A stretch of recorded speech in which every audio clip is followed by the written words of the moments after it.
So a viewer named Huntress Ride Me Please actually asked me to review some of his Huntress gameplay.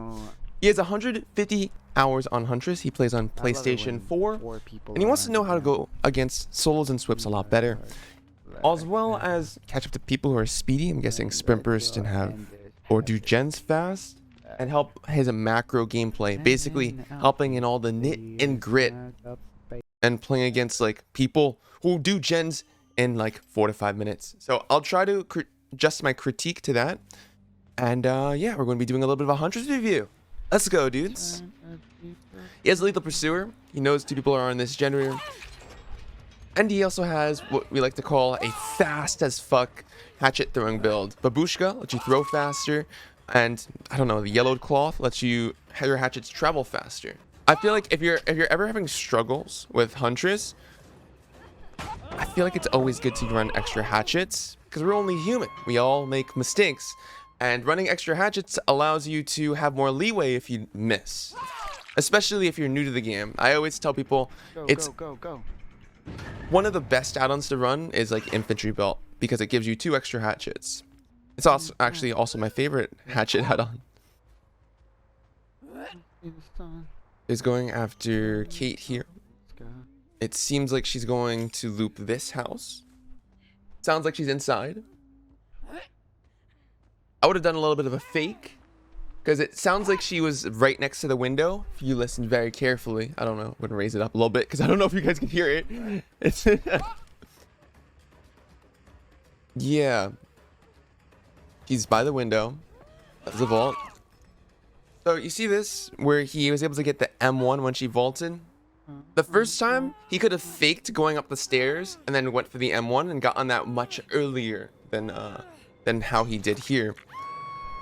Little stuff. But that's okay. He gets the boon totem. Now he knows there's a booner in the lobby, and it's probably a good idea to find them and murder them. Boons can be very detrimental.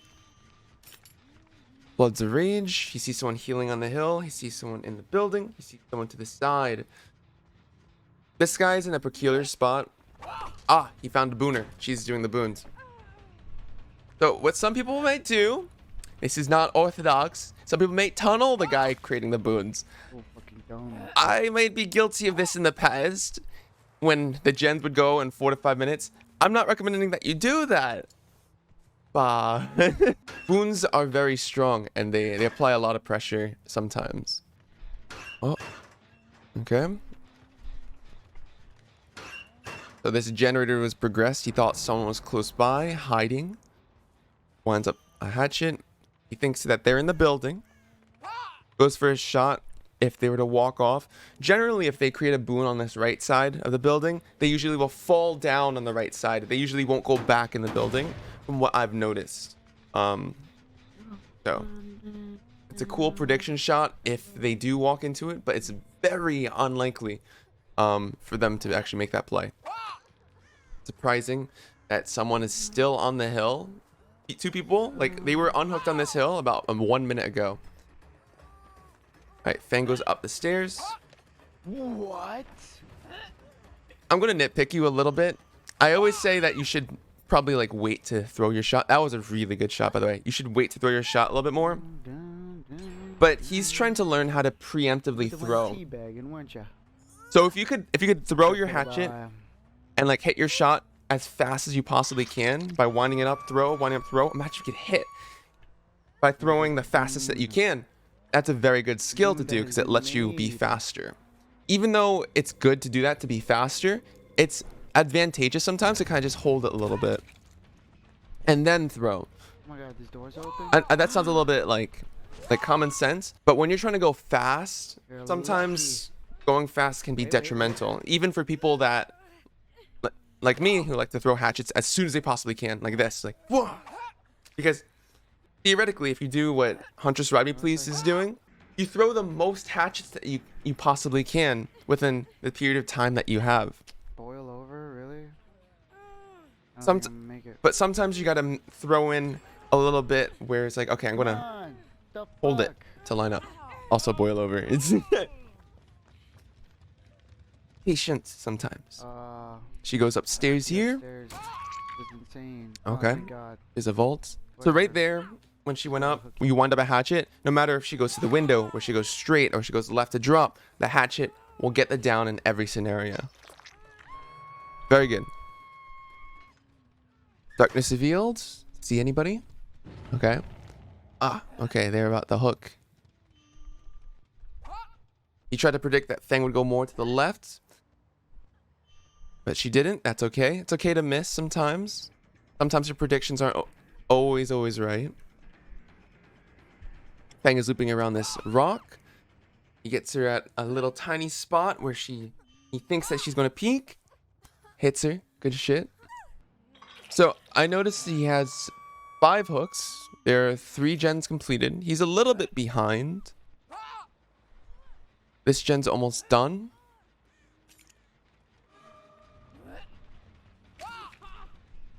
Okay. Able to injure Dwight. You, bitch. Get off my gen. Damn, they're greedy. Greedy. Now he knows all 4 survivors are within this vicinity. He should be trying to get as many downs as he possibly can in order to build a snowball here. Very clean shot. Now, he's doing the right play, which is to scan for another survivor. Something's in my eye. He's having an individual battle with real life right now. They create another boon totem. You should know the boon totem is probably somewhere close by to where he was, because that's where all 4 survivors were. It's about being conscious about these little things. Dude, the hitboxes are so fucked. Sometimes. That didn't even hit you, bro. Alright. The skirt trick is very good, too. But if he wants to go play for a fast, this is a decision-making thing. If he hooks someone on the scourge hook, he sets himself up to get a aura proc, which lets him try to get more downs. But if he hooks someone in the basement, he has more potential to get multiple downs. You always have multiple options. It's all like, okay, which one do I want to go for? He's going for this guy on the generator. There's in fact 2 people around this. Around these tight loops, winding up preemptively can be very detrimental. Oftentimes when I wind up, I'm predicting what the enemy survivor is going to do. Also, he knew this Feng Min had sprint burst earlier in the match. It might have been good to keep in mind that she might keep tabs on certain survivors and what exhaustion perks they're running. Feng Min was using sprint burst earlier. He wouldn't be able to get caught off guard with that M1 in the future. But keeping tabs, I think that would be a little bit of a thing to do. Getting a kill early in the match is really good. It sets him up for a nice late game play. This person might be making a boon totem. Yeah, see? They did that last time. They're going to do it again. Sometimes when people use boon totems, I'm not going to knock people who use boon totems, but sometimes it feels like it's a 5th survivor I have to deal with. He thinks she's going to drop, rightly so. Laid her out. So sometimes when there's like a boon totem in a really good spot, I'll go out of my way and lose a float of pressure just to get the boon out of the game. And sometimes that's worth it. I actually learned that the hard way. I've lost a lot of games because I haven't kicked boon totems. I just left them up. Sometimes it's good to drain a good amount of pressure that you have just to get a boon totem out of the way. Bang with either adrenaline or 3rd sprint burst. Now he's playing this end game position. Too high. Why'd I do it? Yeah, you're under a lot of immense pressure because he went after the boon totem user instead of patrolling the gens. But to be fair, the generators were very spread apart. At the end of there, they were actually in the 3 corners of the map. Wow. I think going for the booner here was the better play. Nice. That's huge. That is absolutely huge. And now if he can get 2 people down here, he's solid. This is a peculiar situation. There's a survivor on the hook and there's 1 other survivor left. Sometimes what is good to do is to go a little bit away from the survivor, let Fang go for the save, and then go for like a 3K. In situations like this, there is no correct way to play. There's the safe way to play and there's the risky way to play. Yeah, she ran away. You have to decide. He decides to ditch Dwight. Overall, I think he's playing quite well. It's like the little things. It's exactly what he wants to work on. I think it's a lot of decision making and then a lot of like hatchet timing. As if he gets the hatchet timing down a little bit, because I feel like he's being like very rushed because he feels like he's under a lot of pressure. Because a lot of gens pop very fast in a match. I feel like he feels the need to throw a hatchet immediately. So we're gonna be reviewing a second match from Huntress Ride Me Please. He gets a little bit of value from his Lethal Pursuer. There we go. See, when he does a little bit of a wait right there, he's able to hit the shot. You don't need to fully wind up the hatchet every time. I know you want to throw as soon as you can, because that is the best way to play Huntress if you can hit every single hatchet. I was too slow. But yeah, you see, when he says, okay, yeah, I was a little bit too slow, this type of thing is like, okay, next time when I'm in a similar situation, I'm going to wind it up a little bit faster there. I'm going to adjust, and you pile up these mistakes to perform better in a future similar scenario. Wow. Although it's not always, in every single scenario, it's not always the same. But yeah, he threw a little bit faster. He's like, okay, Dwight's gonna just kind of like go fast. No, not that time. It's all about adjusting to how the survivors will react to what you're doing, and build like a repertoire for each individual survivor so that you know how to counter each player. All right, goes for a reload. He sees them with Darkness Revealed. They are by the school. Oh, you don't go for the dudes? Don't go for the... Okay. Really? I'm curious. If he didn't go for a second reload there, if he would be able to get the other guy. I feel like he's playing at a very hard MMR. They've done 2 generators and he's only gotten 1 hook. I could see how he says that he struggles against like very fast survivors. Playing at this MMR is a lot of high pressure. And I understand how difficult it can be. At this MMR, at high MMR Huntress, making small little mistakes can be the difference between getting a 4K and getting a 1K or a 2K. So, I don't think you should be that hard on yourself. I mentioned this to Milyun, the previous Huntress that we did a review on. I think focusing on hitting your shots and playing clean is good. When you say that you want to do better against faster survivors, I think getting more consistent with your hatchet shots, like waiting a little bit with aiming and like taking your time a little bit for some shots, getting consistent will in turn help you get better against harder survivors. Consistency is key. The kills are just a byproduct of fucking twigs. Getting consistent with the shots. Also, something like this, where it's like, oh, the hitboxes here and there. You only can learn what you can throw through by playing maps over and over and over and over again. That comes with experience. All right, so right here, he's got a Claudette. Hitboxes. Those bushes, they are a pain in the ass. Where you gonna go? Wow. He's just dead hard. Are you for real? It's still quite very good against Huntress. He hears her upstairs. He hears the moaning. I meant to open up a locker. That's a vault downstairs.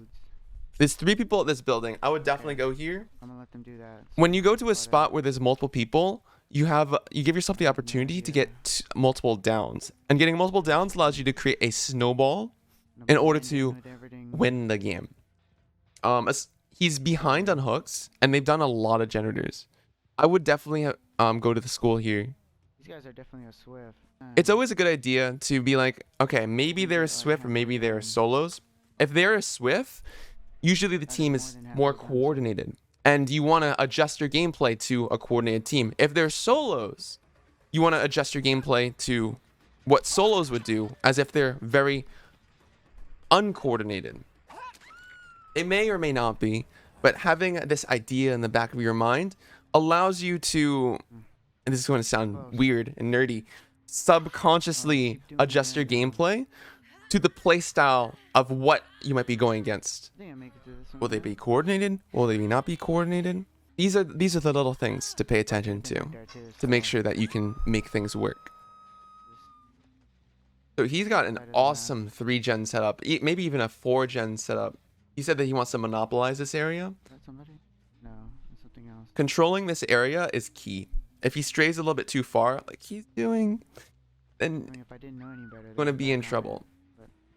I do Playing know a better. 3-gen setup She's in a locker. is a very good way to come back if you're behind.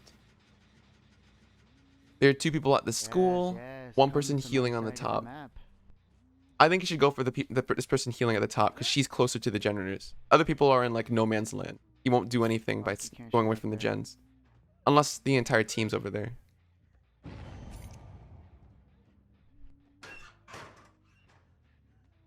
You hear? Where? Fuck. Wait a second. He hears her moaning. She's still up there. So he didn't hear any drop noise. He didn't hear I don't know where. a fast vault. I gotta She's do the, probably still upstairs. He only checked 1 locker up there. I think it would have been a better idea to check They're playing. a little bit Everybody get the other together, huh? lockers. Because if you get like a Yeah, sound actually, I cue don't care or something.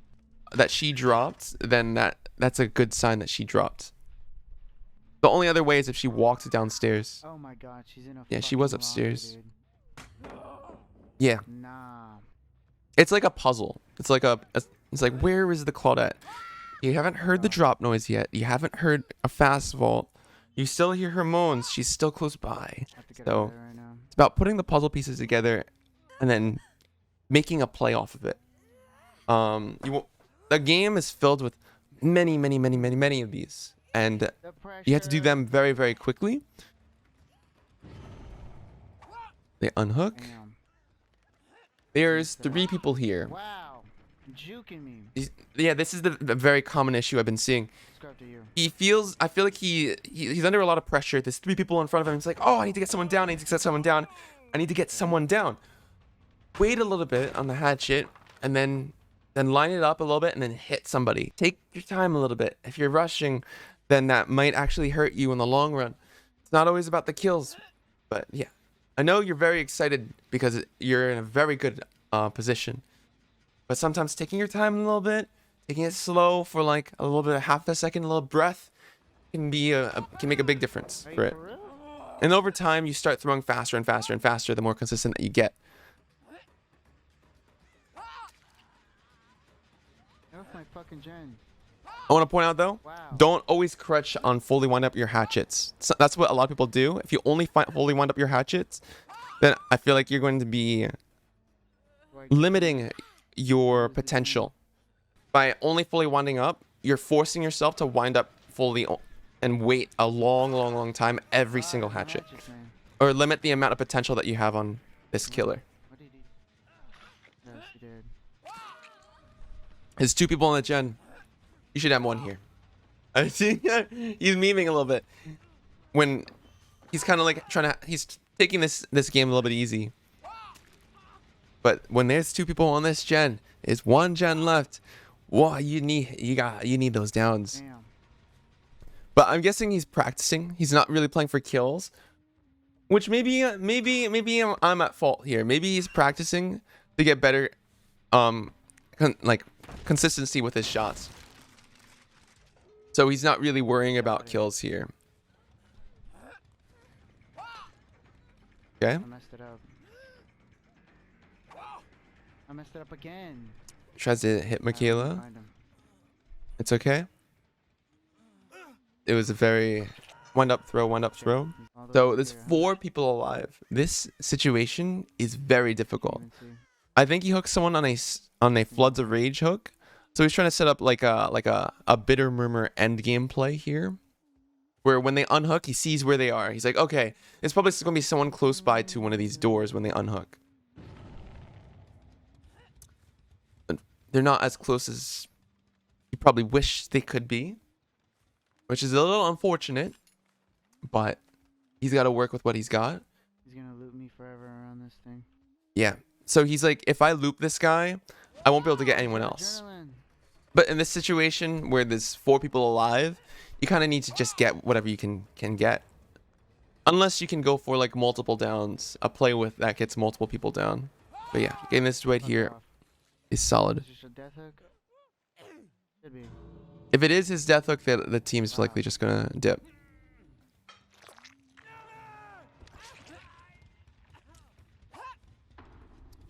So overall, your decision making has been pretty solid. You're making the plays that would get you the downs and get you the kills. You got to work on like a little bit of the consistency Goddamn. when it comes to like a 1v1 situation against a survivor.